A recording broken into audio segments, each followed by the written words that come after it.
They say you stop noticing your age once your knees give up complaining. Well, mine been quiet for years now, which is exactly why I take that same walk home every day.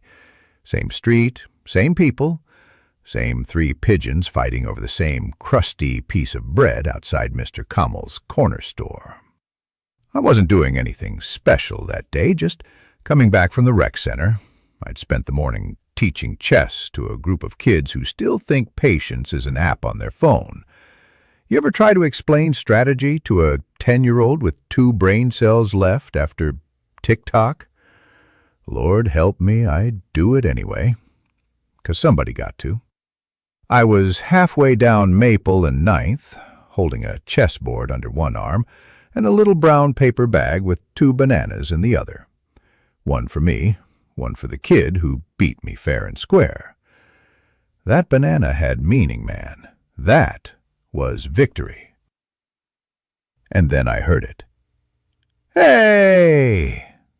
That kinda, hey, you don't answer. The kind that ain't friendly. The kind that grabs you from the spine and says, "You in trouble and don't even know why yet." I turned. 2 cops, young, pale, shiny badge, tight jaw. One had a haircut that screamed authority. The other was already unclipping something from his belt. "You fit the description," the first one said. Now, I've been black long enough to know that description could mean damn near anything. Bald, black, breathing. "What description?" I asked. Calm, but not too calm. You learn that balance when you're my color and my age. Too calm means suspicious. Too loud means dangerous. The second cop took a step closer. "Stop moving." "I'm not moving." "You were." "I'm holding bananas." "Put them down." "Seriously?" "Now." So I did. Placed my paper bag on the sidewalk like it was holding state secrets. Then the first one reached out and grabbed my wrist. No warning, no explanation, just wrapped his hand around me like I was already guilty. I didn't resist, not because I was scared, but because I've been here before. Not this exact corner, not these exact faces, but this same damn script. One grabbed my arm. The other started checking my ID. Didn't even ask for it, just reached into my pocket like it was his own. That's the part that stung. Not the grip, not the force, the assumption. People started slowing down. I saw a lady with a stroller pull her phone out. Another man, older white guy in golf pants, just stared. Didn't blink. That one earned me a tighter grip. No smile. Just tension. I asked, "What am I supposed to have done?" They said nothing, just kept flipping through my wallet like they were looking for something illegal to jump out. And that's when the kid showed up. Marcus, a little dude from the chess class, couldn't be older than 11. Spotted me from across the street, ran up and said, "Mr. Ray, you okay?" That kid froze those officers. They didn't expect a witness, especially not one in a Spider-Man backpack with tears in his eyes. "Why are they grabbing you?" Marcus asked, voice shaking. "Just a misunderstanding, son. But you didn't do nothing." I looked at that kid and saw 100 years of history staring back at me.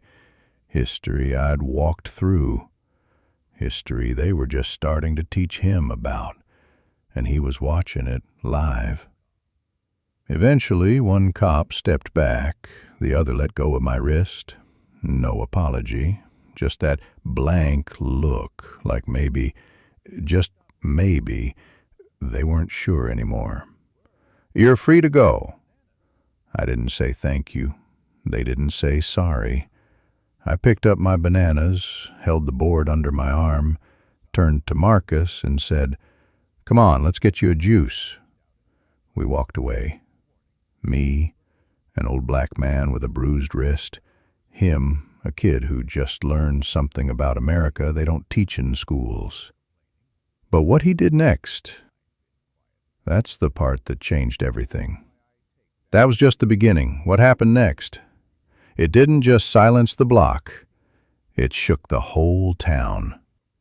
You do not want to miss how this unfolds in part 2. The next morning, I sat by the window with my black coffee cooling faster than my temper. You ever feel like your skin's still bruised even when nobody's touched you? That was me, and I hadn't even been booked, charged, or apologized to. They didn't have to leave a mark. Not when they left something deeper. Silence. That thick, suffocating kind you carry around in your bones. The kind that follows you into your own living room like a shadow with a smirk. When I went to the corner store, just to see if I still belonged in the world, the cashier, Mrs. Drummond, didn't even make eye contact. Just scanned my bread and milk like she was afraid I might speak. A boy held the door for me, maybe 10 years old. His mom pulled him away so fast you'd think I'd been coughing plague. I wanted to tell her I used to coach Little League, that I taught those kids how to hit ground balls and respect each other, but I didn't say a damn thing. Because when the world already decided who you are, words sound like excuses. That night, I turned on the news, and there I was. Not my name, not my face, but the story. An altercation outside Fairlane Pharmacy involving an unidentified elderly man and local law enforcement sparked questions this week. Altercation? That's what they called it? Like I threw the first punch, or even a word. I wanted to scream, but who would hear?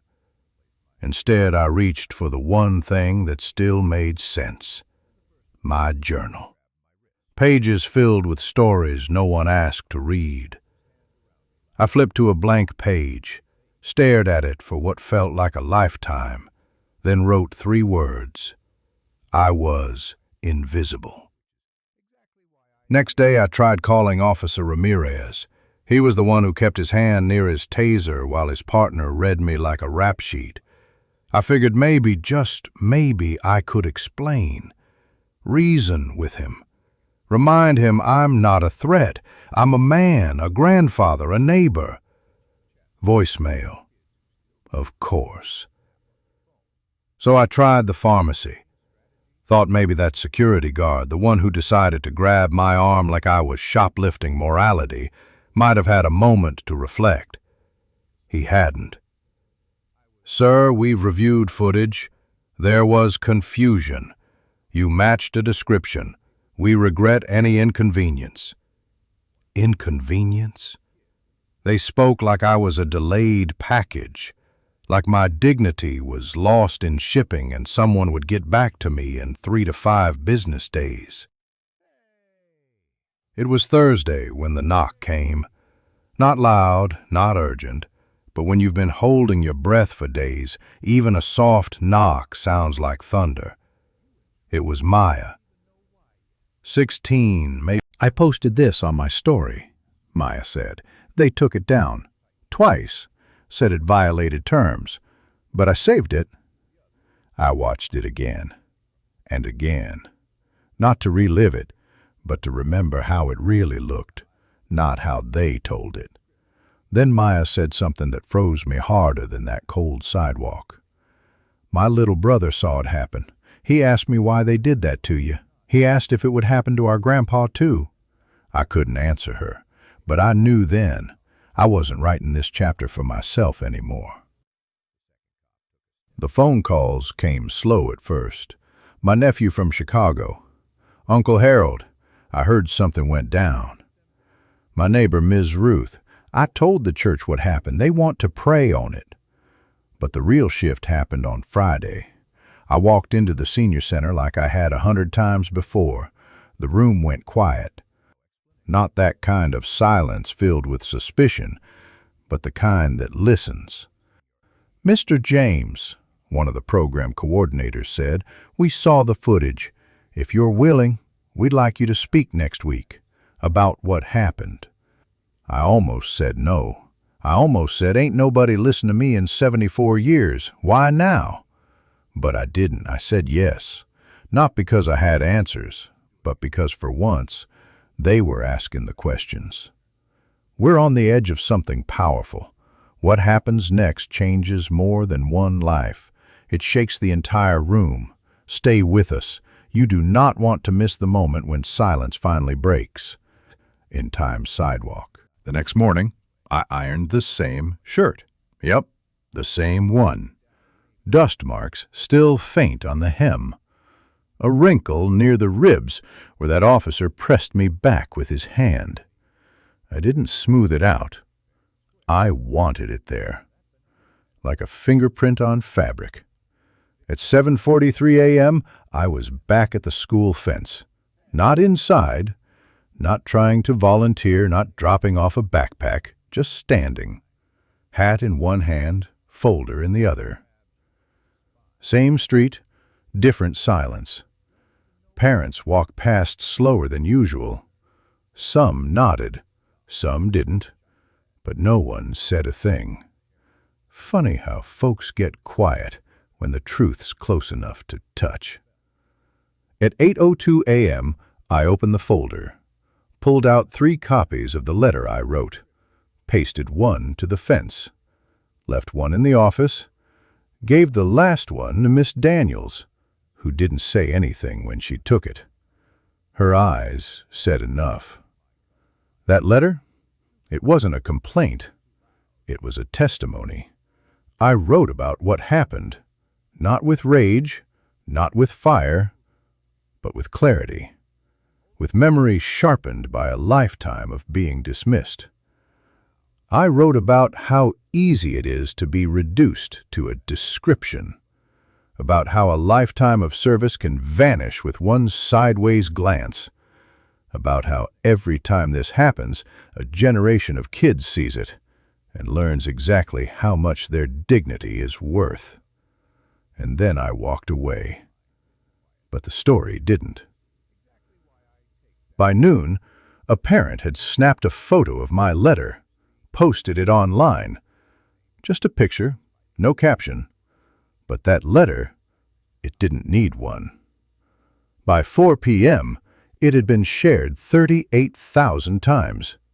By 7 p.m., Channel 12 was at my door. I didn't answer. Didn't need to. Because by then, the school board had already issued a statement. They called it deeply regrettable. They mentioned protocol review. They promised retraining. They didn't mention my name. That's all right. I didn't write that letter to be famous. I wrote it because silence is heavy. But truth flies.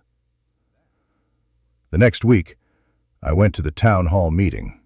Not to yell, just to speak. They gave me 3 minutes. I took 2. And all I said was this: I'm not here to point fingers. I've lived long enough to know how that ends. I'm here to ask one question. What does safety mean if it only covers one shade? Because if your idea of safety makes a 74-year-old grandfather into a threat, then maybe it's not safety. Maybe it's just fear. With a badge. A month later, the school hosted a new assembly. Topic: community relations and racial equity. Guess who was invited to speak? Not a cop, not a judge, just me, a man who once sat on a curb, shamed for handing a child her backpack. And when I stood in front of those kids, I didn't tell them about that day. I told them about their worth. I told them that silence can look like safety, but it's not.